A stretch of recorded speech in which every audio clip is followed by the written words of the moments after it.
When you think about AI right now, you're pretty much thinking about one company, Nvidia. Their dominance feels, well, absolute.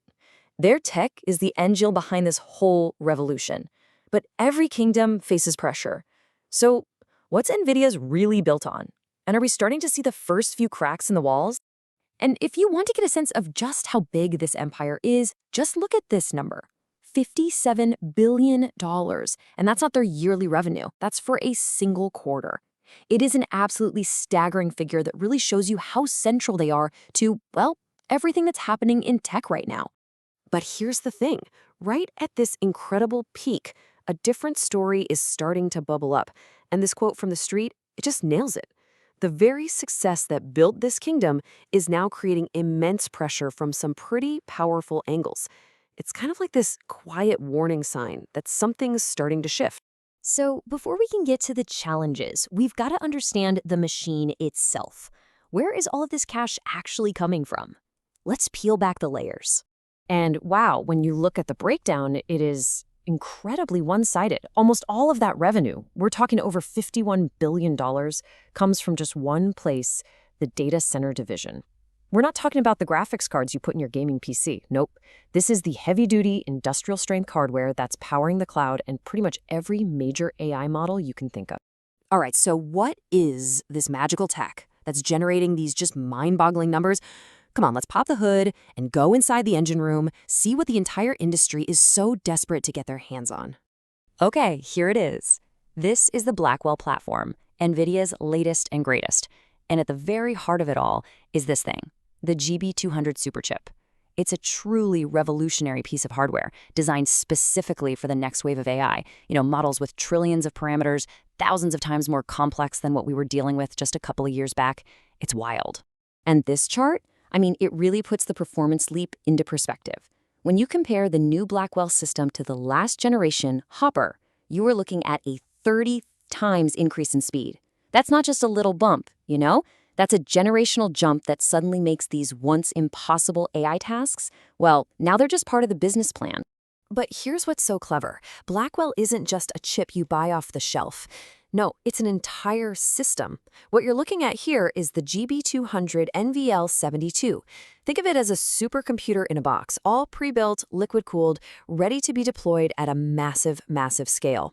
And of course, the biggest names in tech are lining up. Microsoft just came out and said they're the first to roll these out in their Azure cloud, starting with a cluster of over 4,600 GPUs. When a giant like Microsoft makes a bet that big, it tells you everything you need to know. The whole industry is all in on Nvidia's roadmap. Okay, so Nvidia is sitting pretty on top of the world, right? Well, this is where the plot thickens.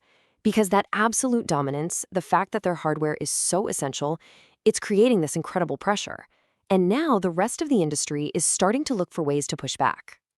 And this pushback, it's happening on two main fronts. On one side, you have these clever hardware workarounds, new ways to get Nvidia chips to anyone who wants them, even if it means bending the rules. And on the other side, a full-on software rebellion, a huge push to finally break free from the very ecosystem that locks everyone into Nvidia's world. So first, let's talk hardware. There's this new business model popping up called neocloud. Here's how it works. U.S. export rules, for instance, are trying to keep these advanced chips out of certain countries, but a company in, say, Japan, like DataSection, can buy the chips, build a massive data center, and then just rent the processing power to a customer in a restricted region. The chips themselves never cross the border, but the access, it's wide open.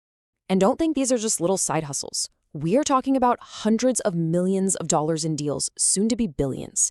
This isn't a loophole. It's a systemic global workaround built to get around geopolitical roadblocks and meet demand wherever it is. Okay, now for the second front in this war. And honestly, this might be the bigger deal in the long run. It hits Nvidia's real secret weapon, its software moat, called CUDA. For years, CUDA has been the magic ingredient. It's a programming language, the whole environment that makes it so incredibly easy for developers to build AI on Nvidia's GPUs. It creates this powerful lock-in that is so hard to escape.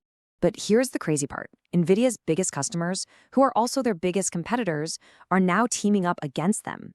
You've got Google, which makes its own custom AI chips, the TPUs, and they're working directly with Meta, the creators of the super popular PyTorch AI framework. Their goal?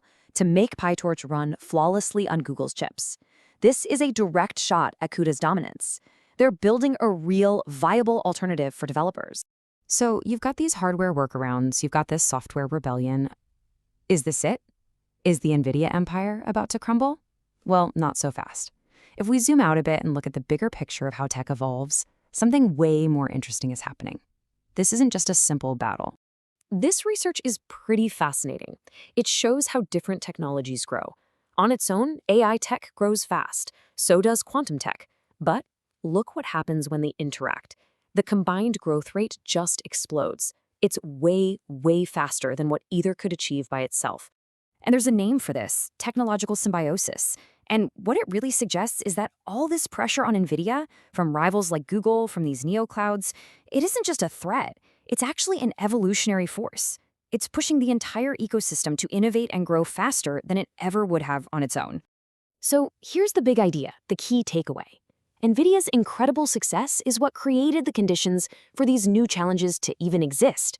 And now, those very challenges are forcing everyone, from the people designing chips to the people writing code, to get better, faster.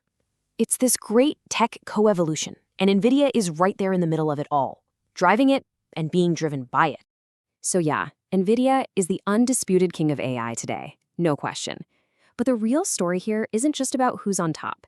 It's about how that dominance creates the very pressures that force the entire world of technology to evolve.